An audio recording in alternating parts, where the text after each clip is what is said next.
suivent maintenant, mais aussi à ceux-là qui nous suivront prochainement ou plus tard au travers de supports audiovisuels. Nous sommes toujours dans notre émission Une demi-heure de silence, et ce soir nous abordons un sujet passionnant, je vous assure passionnant. Et le sujet s'agit du Yobel, la corne de bélier.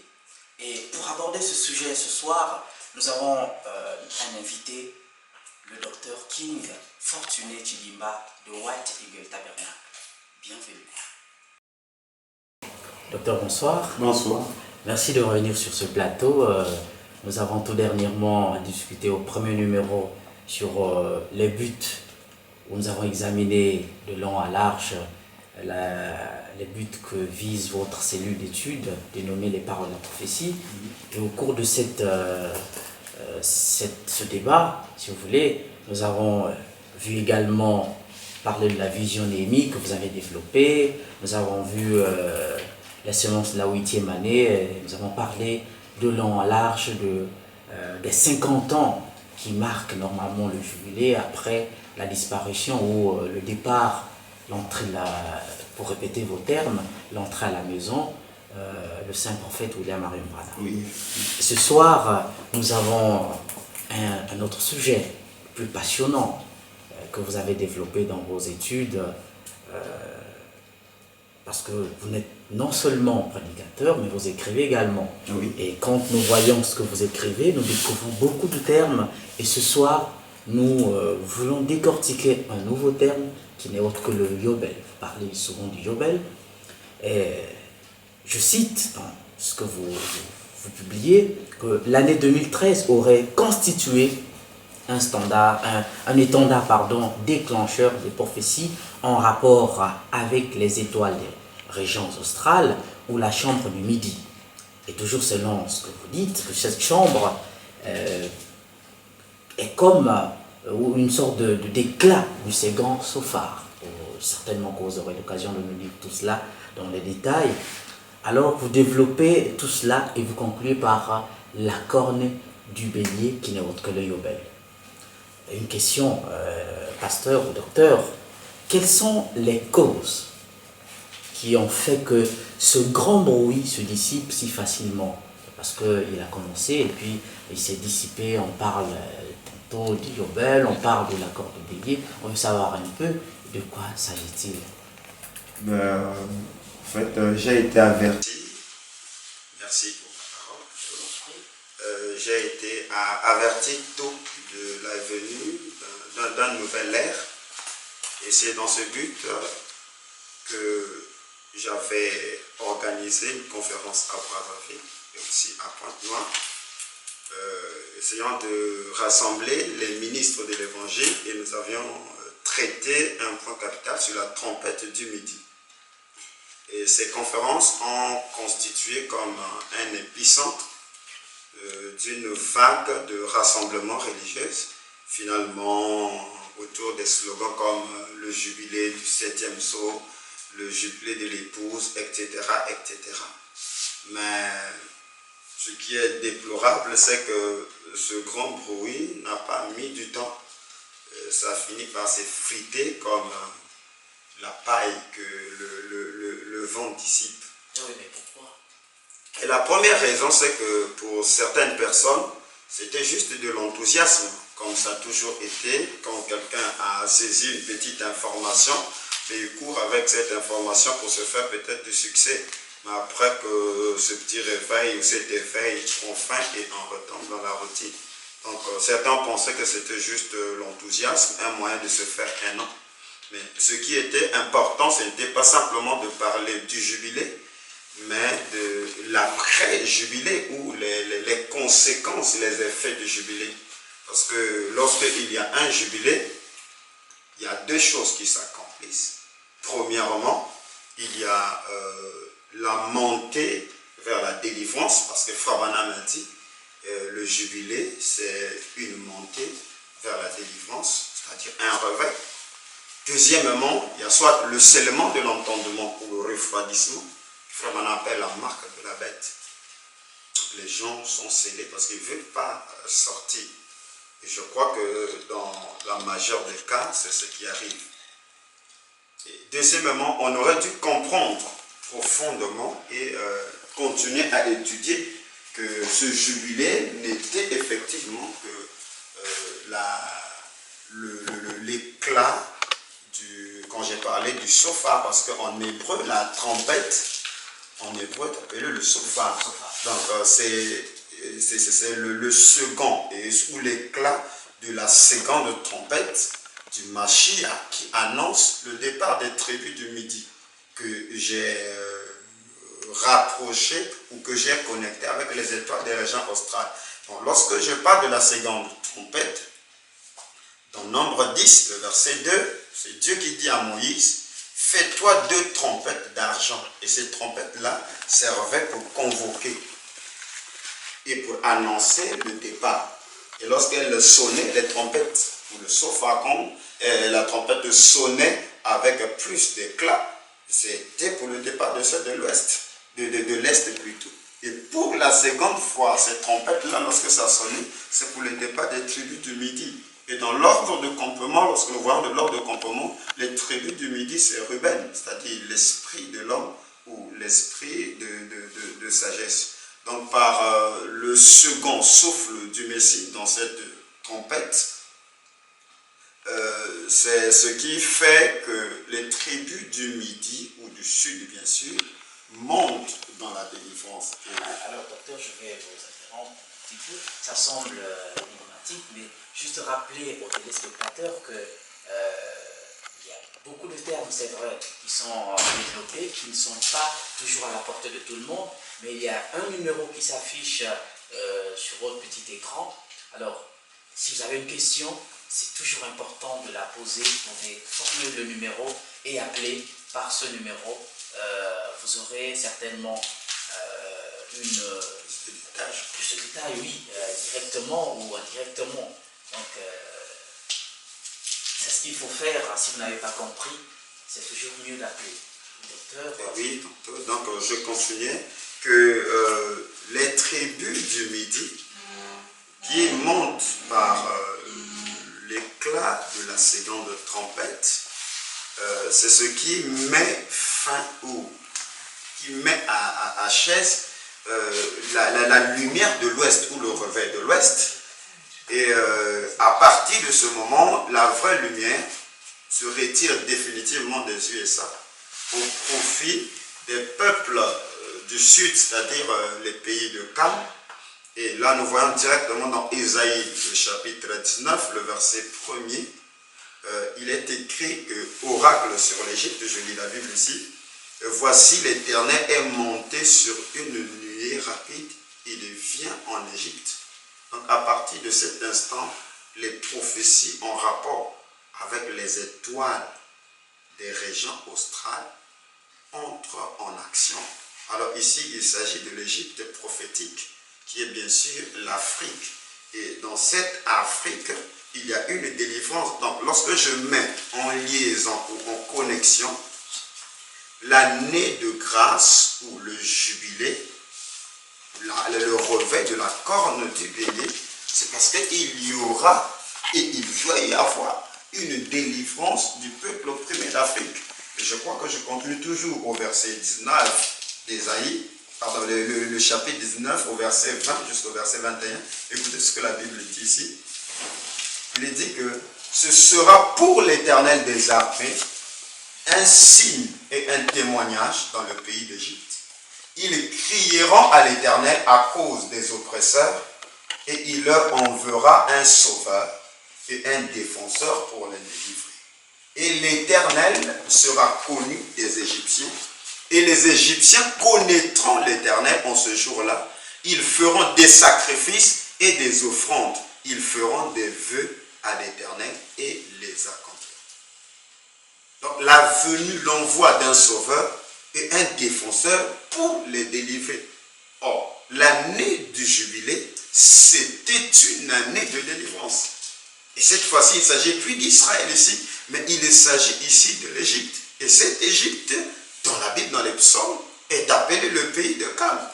Et ce pays de Cam, ici, il ne s'agit pas d'Égypte, de l'Égypte actuelle, qui est islamique, mais il s'agit ici de l'Égypte prophétique qui est le continent africain. Et d'ailleurs, Frère Branham dit ici dans Convaincu et puis concerné, au paragraphe 59, il dit ceci que, et par conséquent, comme ces nations-ci rejettent la parole de Dieu, il y a des païens là-bas qui sont prêts à la recevoir. Et l'évangile quittera ce pays intellectuel pour aller vers les païens qui ne savent pas distinguer la main gauche à la main droite. Et c'est ce qui se passe maintenant même. C'est vrai, il est en train de quitter. Alors, là, nous comprenons que l'Égypte, qui n'est pas l'Égypte actuelle, un pays musulman, et donc il s'agit ici d'une Égypte prophétique. prophétique. Il s'agit du continent que la Bible parle, le pays de Cannes, parce que ces Égyptiens ne sont que des envahisseurs. Ces blancs, tous ces maghrébins-là, ce ne sont que des envahisseurs. Mais l'Égypte, elle est noire. Et Frère Branham a été envoyé effectivement pour le peuple noir. Docteur, revenons sur l'accord du bélier. L'accord du bélier, justement, c'est un nouveau concept où ça sort du néant. Le message, c'est vrai, il est venu il y a longtemps, mais c'est parce que nous ne lisons pas. Vous qui êtes, nous avons tout dernièrement dit qu'on vous a surnommé le scribe intelligent. Et pouvez-vous nous soutenir ces concepts? Ce ne sont pas des simples slogans. Oui, ce ne sont pas des slogans. Voyez-vous que le message, c'est la grande lumière. William Branham a dit, je crois, dans son message, la fête des trompettes, il a dit que lorsque les sceaux ont été ouverts, la Bible est devenue pour lui un livre nouveau. Voyez-vous, le mystère à l'ouverture des sceaux, il s'agit de la Bible. Donc, la capacité, la perception de la Bible, ça a totalement changé. Donc, à partir de ce moment, la Bible, pour nous ouvre un couloir des concepts après concepts. Donc, nous parlons ici de la corne de bélier, premièrement. Déjà, au temps de Josué, les trompettes de guerre et les trompettes du jubilé, ce n'était pas des métals, c'était des cornes de bélier. Et le problème que nous avons aujourd'hui, c'est lorsque nous utilisons des Bibles françaises.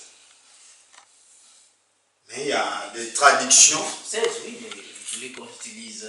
Nous sommes des francophones, ce n'est que normal que nous utilisons. Oui, il y a des moments où Frère Branham, quand il lit l'écriture, il dit en effet la traduction exacte. Et il va chercher la traduction qui est plus proche. C'est donc religion à quelle traduction? Non, il y a plusieurs traductions, raison pour laquelle je vais d'abord lire. Parce que la même écriture que lui, c'est donc traduit. Thomson l'a traduit autrement. Darby l'a traduit autrement. Donc il y a plusieurs traductions. Donc à cette époque-là, les trompettes étaient des corps. Veuillez nous excuser. Vous voulez dire que nous devons changer nos Bibles ou Ben déjà, pour votre information, Louis Séguin, c'est la Bible la plus pauvre. Ah bon? Eh bien oui. C'est la Bible la plus pauvre, parce que ça ne peut pas vous aider pour avancer dans les études. Déjà, votre prophète, qui est notre prophète, il utilisait constamment soit la Darby et la Scofield. Donc il faut déjà toi-même aussi, monsieur le journaliste, changer de Bible pour chercher une Bible d'études. Ça sera fait le plus tôt possible, parce que ça nous étonne. Et je ne vais pas vous perdre le fil d'idée. On est loin de ce que vous allez poursuivre. Ok, donc je disais que la corne était la trompette à cette époque. Et cette corne-là était parfois utilisée comme un récipient pour mettre l'huile d'onction. Donc, ce qui nous amène déjà, je crois que je vais donner la référence ici parce que je n'ai pas assez de temps, dans 1 Samuel chapitre 16, le verset 1er, la Bible dit que Samuel remplit la corne d'huile. Il continue au verset 13, il dit Samuel prit la corne d'huile et il oignit au milieu de ses frères, c'est-à-dire David.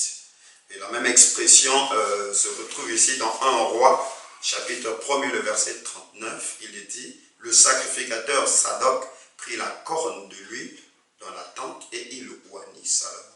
Donc voyez-vous que ces mêmes cornes étaient tantôt utilisées comme étant des instruments, des récipients pour oindre. Et aussi, les mêmes cornes étaient utilisées pour sonner, donner un message ou un signal. Donc j'ai des versets ici qui vont prouver qu'il s'agit ici de la corne qui était utilisée pour le jubilé, parce que le jubilé en lui-même, ce n'est autre que la publication de la délivrance, parce qu'il dit, et vous publierez la liberté dans tout le pays. Ça sera pour vous le jubilé. D'ailleurs, ce mot jubilé, c'est un mot hébreu qui s'appelle Yobel. Donc ce n'est que le Yobel d'où dérive le mot jubilé. Donc lorsque je parle du réveil de la corne du bélier, il s'agit ici du réveil du jubilé. Et dans ce jubilé-là, il s'agit de sonner la corne. Donc, tantôt, la corne peut aussi, comme nous avons précédemment lu, ça peut être une onction. Alors, je lis ici, je crois que je suis dans 8 secondes, dans Lévitique 25, le verset 9. Il dit, le 10e jour du 7e mois, tu feras retentir les sons éclatants de la trompette. Le jour des expiations, vous sonnerez de la trompette dans tout votre pays. Dieu parle ici du jubilé. Le même verset ici, dans la traduction Thompson, il dit, le 7e mois, le 10 du mois, tu feras retentir le son éclatant du corps. Voyez-vous? Ici, la trompette, en temps normal, les Hébreux l'appellent le corps. Et voyez-vous que là, le corps, là, ce n'est plus le métal, mais il s'agit ici de la corne. Je prends dans Josué, je crois Josué chapitre 6, il s'agit ici de la prise de Jéricho. Je suis dans une traduction des Juifs eux-mêmes. C'est la Bible, la traduction des textes originaux par les membres du rabbinat français. Le verset 4, Josué 6. Il dit, tandis que les 7 prêtres précédant l'arche porteront 7 corps retentissantes, le 7e jour, vous ferez 7 fois le tour de la ville et les prêtres sonneront du corps.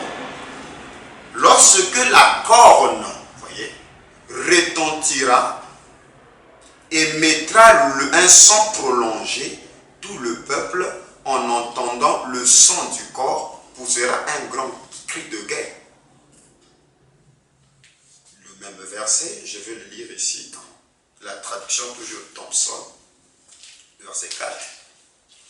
7 sacrificateurs porteront 7 corps de bélier devant l'arche. Voyez-vous? Donc ce qui est trompette, dans 8 secondes, devient la corne du bélier ici.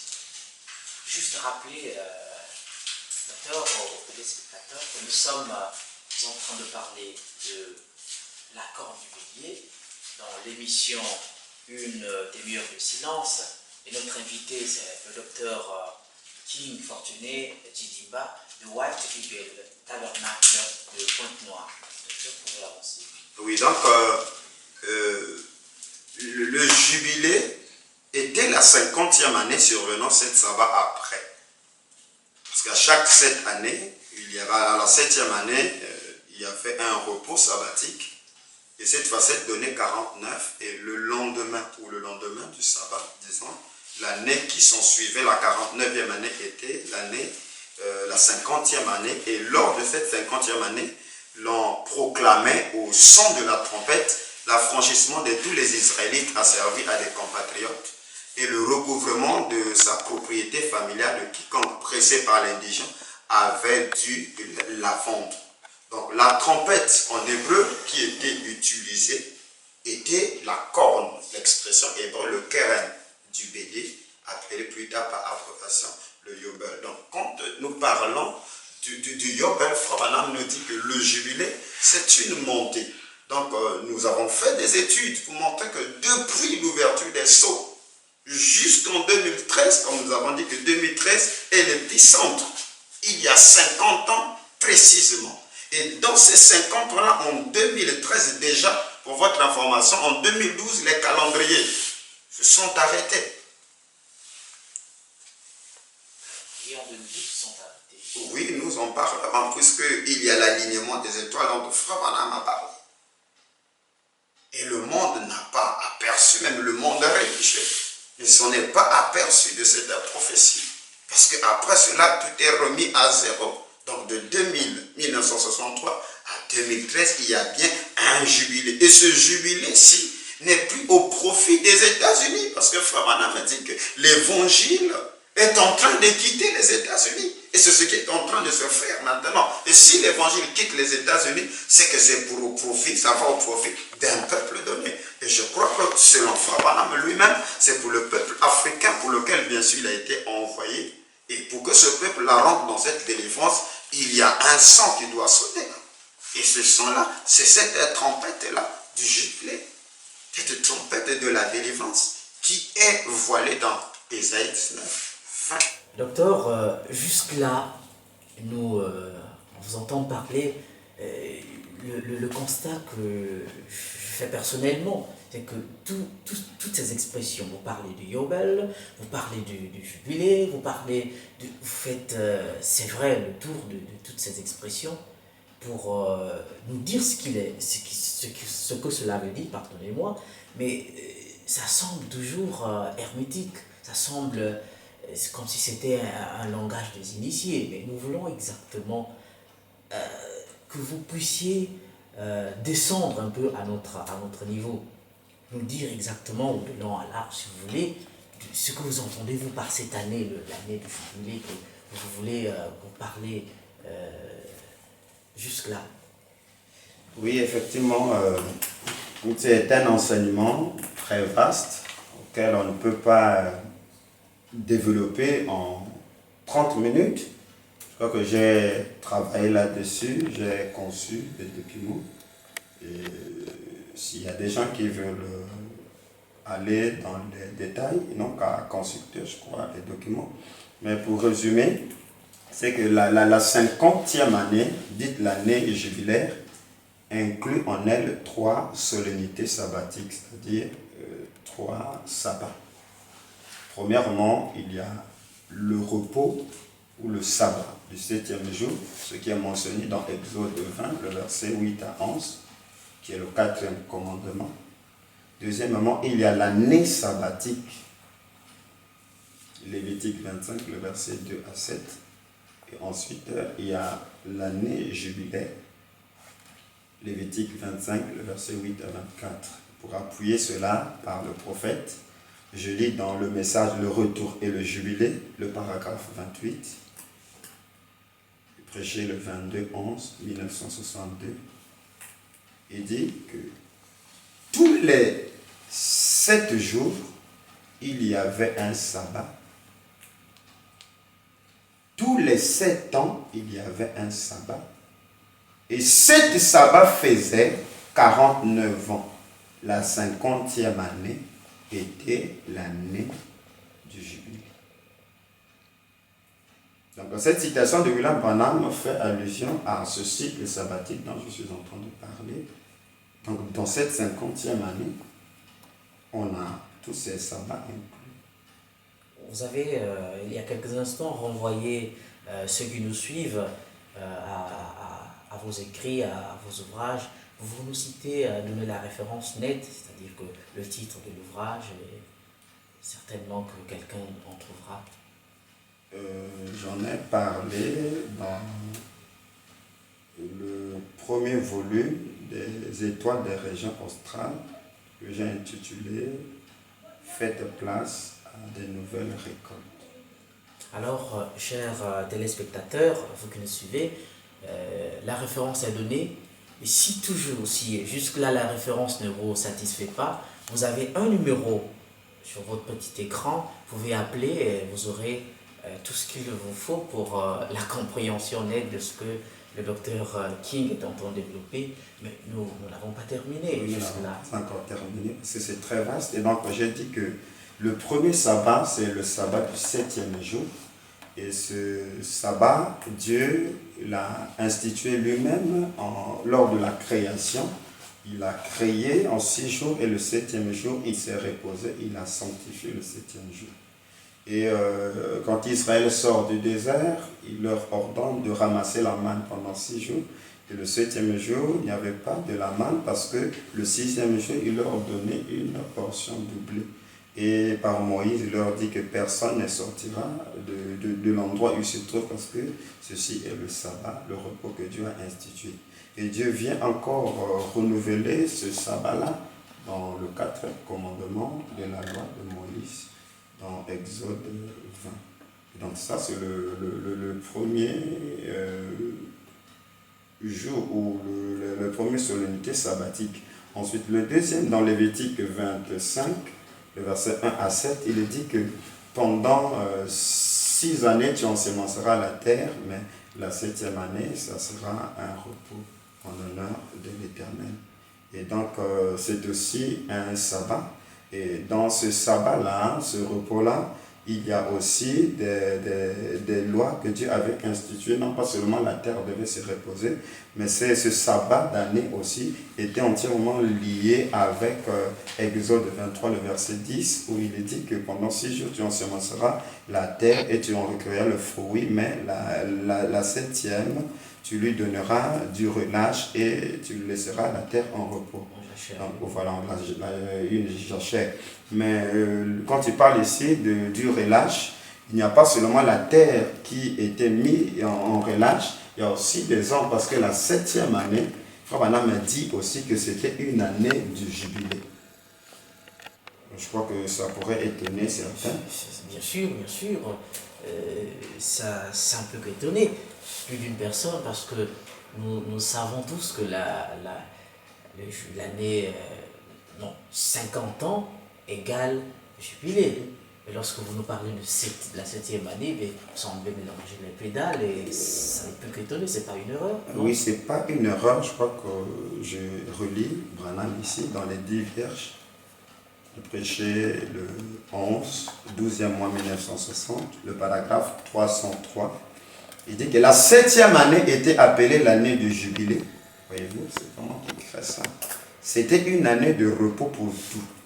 Il n'y avait pas de sémaille la 7e année, ce que je viens de lire dans la Bible. Là. La terre et tout le reste se reposaient et on ne faisait que glaner. Et tout se reposait la 7e année. Cette année-là, un sacrificateur sonnait la trompette. Et si un homme avait été esclave, quelles aient été ses dettes, il était libre. Voyez-vous? Donc, il y a le jubilé de la 7e année et le jubilé de la 8e année ou de la 50e année. Donc, je ne suis pas en train de me tromper. Le problème, c'est qu'aujourd'hui, notre religieux, on s'accroche simplement à ce qu'on a appris, mais on ne veut pas aller dans les détails. Mais Dieu a besoin des détails ici. Donc, Frère Branham, on nous déjà jubilé. C'est d'abord une liberté. Et dans cette liberté-là, il dit, vous sanctifierez la 50e année, vous publierez la liberté dans tout le pays, pour tous ses habitants. Ce sera pour vous le jubilé. Voyez-vous que... C'est vrai, nous avons des détails dans ce sens-là, et vous maintenez ou vous confirmez qu'il y a 2 jubilés finalement? Il y a 2 jubilés selon Frère Branham et selon la Bible, parce que la 7e année est appelée l'année du repos ou le relâche de l'Éternel. Et ces 2 jubilés sont toujours d'actualité ou c'est juste une référence? La 7e année, il y a un jubilé ou une liberté ou une délivrance. Et ceux qui sont délivrés, d'ailleurs Jésus-Christ lui-même a dit, l'Esprit est sur moi pour publier aux captifs, la délivrance aux captifs, pour renvoyer libre les opprimés et proclamer une année de grâce. Donc avant qu'on parle de l'année de grâce, il y a le renvoi des opprimés. Donc les opprimés ou les captifs, Israël, qui est né israélite, il pouvait y arriver dans sa vie qu'il y ait des problèmes d'endettement et ne pouvant pas rembourser la dette. Voilà, il partait en esclavagisme. Et cet homme-là sortait à la 7e année, qui était l'année de la relâche, du relâche en honneur de l'Éternel. Et c'est cette année-là où Frère Branham souvent fait référence dans Exode 21, le verset 1er à 6, il dit « Voici les lois que tu présenteras. Si tu achètes un esclave hébreu, il servira 6 années, mais la 7e année, il sortira libre sans rien payer. » Donc la notion de la liberté ici, ça fait allusion au jubilé. Et dans Deutéronome 15, plutôt, il dit aussi que ça sera le relâche de l'Éternel. Docteur, nous arrivons au terme de notre émission. C'est vrai, beaucoup de choses ont été développées, mais pour nos téléspectateurs, certainement ils vous appelleront parce que cela n'engage que vous, ce sont vos conceptions, ce sont vos études, et attendez-vous à de multiples questions. Nous serons très heureux de vous recevoir une fois de plus sur ce plateau pour développer un autre concept, une autre vision, toujours avec le même plaisir. Merci. Merci, monsieur le journaliste. Merci. Merci à vous également, les chers frères et sœurs qui nous suivez, qui nous accompagnez dans cette émission. Vous pouvez appeler, le numéro s'affiche tout le temps, vous pouvez appeler et vous aurez en direct le docteur King qui vous répondra dans toutes vos questions. Merci, merci encore une fois et à très bientôt.